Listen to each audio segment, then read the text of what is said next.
vida en tus sueños. Toma mi alma, bebe mi cuerpo, que por tus besos me estoy muriendo. Ay, amor, es esta tu Rosalinda, que solo quiere tus besos. Rosalinda, Rosalinda.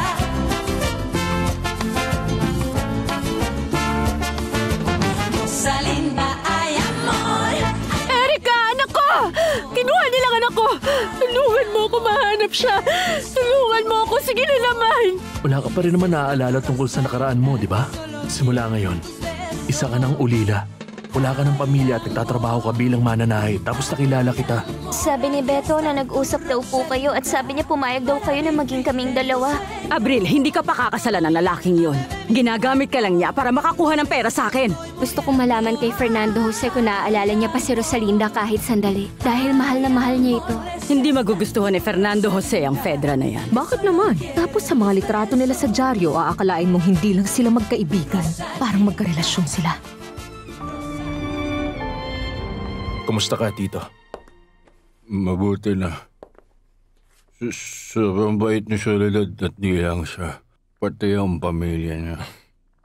Hindi ko alam paano sila pasasalamatan. Oo. Mababait silang lahat, Tito. Hindi ko pa rin maintindihan kung bakit pinatay ni Soledad ang papa ko. Siguro may malalim talaga siyang dahilan. Pakiramdam ko may tinago ka sa akin.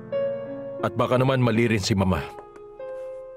Pero kahit na ano pang totoo, hindi maganda na pinalaki niya ako na puno ng galit. Teka, totoo bang hindi na kayo magkakaayos dalawa ni Valeria? Hindi mo siya bibisitahin?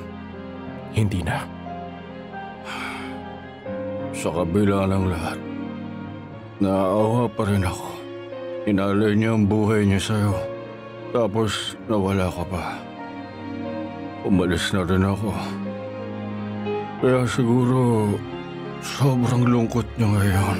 Marami siyang nagawang kasalanan na tiniis ko. Kasi nakita kong tapat siya sa akin kaya naawa ako sa kanya. Pero hindi na ngayon. Sobra na yung sakit na dinulot niya.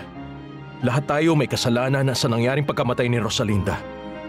Pero si Mama, siya ang may pinakamalaking kasalanan.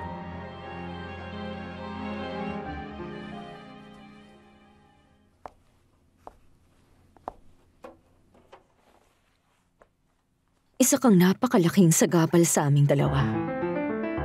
Pero sisiguraduhin kung hindi na ngayon.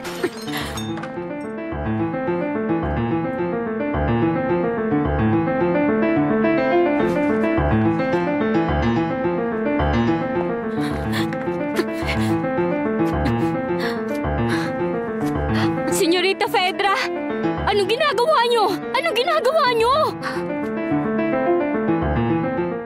Yung anak na pinakamamahal mo namatay. Oo. Patay na siya. Wala nang iba pang naghahanap sa'yo, nag-aantay at nagmamahal. Wala na?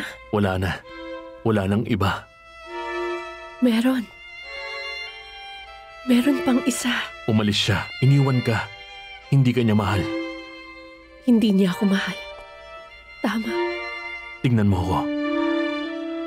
Magiging sikat ka. Sikat na artista. Alam mo ba ang ibig sabihin nun? Hindi. Magiging sikat ka at magtatagumpay ka sa buhay. Magiging mayaman ka. Gusto mo magtagumpay, di ba? Ako ang magpapasikat sa'yo. Hindi ka makukulong dito. Pupunta tayo sa maraming lugar. Marami kang makikilalang tao. Kaya kailangan mo kalimutan yung takot mo. Magsalita ka, tumawa ka, at matuto kang gamitin yung ganda mo. Matuto kang mabuhay. Naiintindihan mo? Mabuhay ka, Paloma. Naiintindihan mo? Mabuhay ka. Pinunit mo yung litrato. Bakit mo sinira? Sinira ako talaga. Lahat ng ginagawa ko para lang makalimutan niya yung babaeng yon. Tapos ito pang litratong tong pinupuri niya. Anong sasabihin mo kay Senyor Fernando Jose? Sasabihin natin na nilinis mo tapos nahulog at nabasag. Hindi. Ayoko pong madamay dito. Kailangan mong gawin yung sinabi ko sa'yo. Pero, paano yung litrato? Pinunit-punit mo na. Bakit ko naman gugustuhin punit-punitin yung litrato nila? Oo, tama ka. Hindi ko dapat pinunit.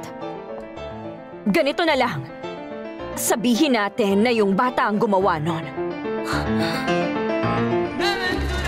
Ang ganda ba ng kotse ko, pare? Oo naman, paring Beto. Ang ganda nitong nabili mo. Ang bilis ng takbo ng kotse na to eh. Ano naman ang susunod mo ipapabili doon? Alam ko na. Magpabili ka ng apartment sa kanya. Hindi lang yun. Kapag pinakasalan ko na yung pangit na yun, ito ang napakagwapong lalaking to, titira na sa mansyon ng Altamirano.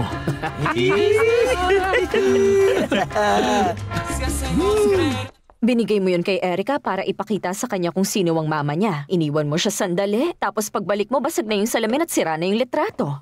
Ay, pero Senyorita Fedra... Poprotektahan kita. Sasabihin ko na maganda yung intensyon mo. At maniniwala yun si Fernando Jose. Pero idadamay natin ang inosente. Kaya nga siyang sisisihin kasi inosente siya. Hindi siya responsable sa mga ginawa niya. Kaya ayos na yan, ha? Huwag mo akong ibubuko. Hindi, Senyorita Fedra. Ay, pero paano pag dumating siya at nakita tong kalat? Hayaan mo lang dyan. Pabayaan mong makita niya. Ako nang bahala sa kanya.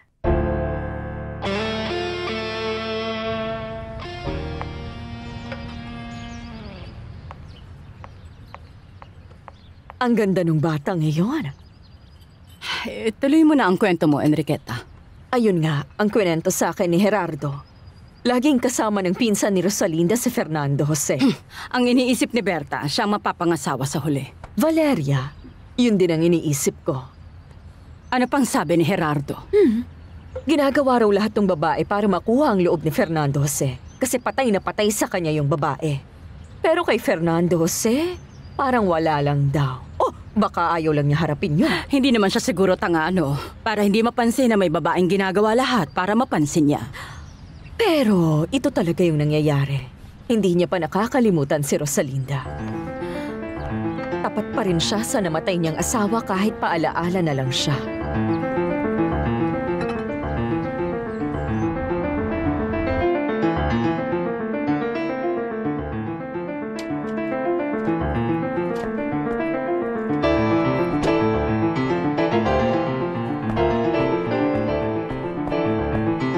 Alcira! Alcira! Ano yun, senyor?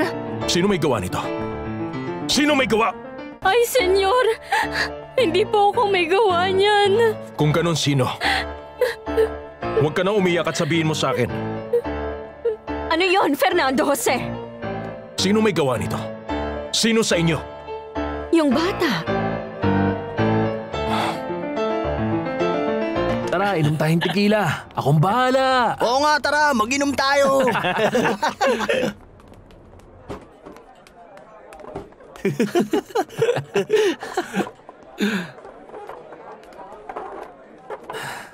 Anong gusto niyong inumin?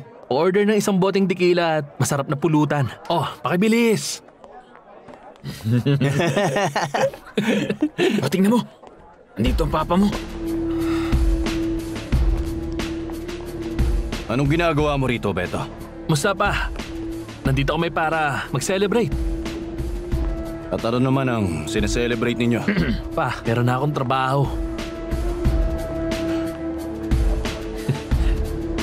Huwag ka nang umiyak, Alcira. Puntahan mo na si Erica. Magpaliwanag ka sa akin. Ibinigay niya yung litrato kasi iyak siya ng iyak. Hindi na kasi namin alam yung gagawin. Pero hindi ko Gusto lang naman niya ipakita kay Erica kung sinong mama niya. Tapos biglang tumunog yung telepono at sinagot niya. Pagbalik niya, ayun na. At si Erica, hindi ba siya nasaktan sa bubog? Hindi naman siya nasugatan. Grabe naman pagkasira nito. Hindi ko naman siya masisi kasi maganda naman yung intensyon niya. At si Erica naman wala siyang alam sa ginawa niya. Pasensya ka na. Sana mapatawad mo kami. Ito lang ang litrato niya na meron ako.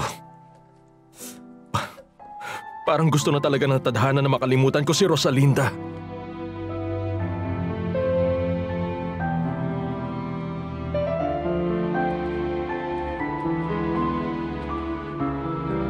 Meron ka na talagang trabaho, anak? Opo, driver po ako ng isang mayamang babae. Kung alam mo lang kung gaano ako kasaya para sa'yo. Kikita na ako ng sarili kong pera. At mananahimik na rin yung mga kapatid ko. Palagi nilang sinasabi sa akin na wala naman akong silbi. Sa wakas, tapos na. Congrats, Beto. Napakasaya ko para sa'yo, anak.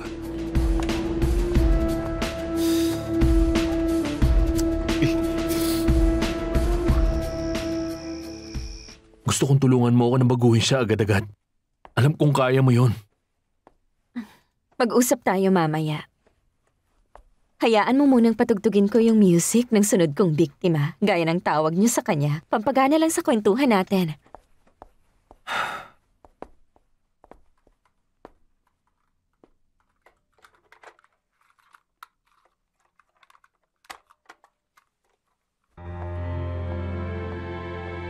O siya, simulan na.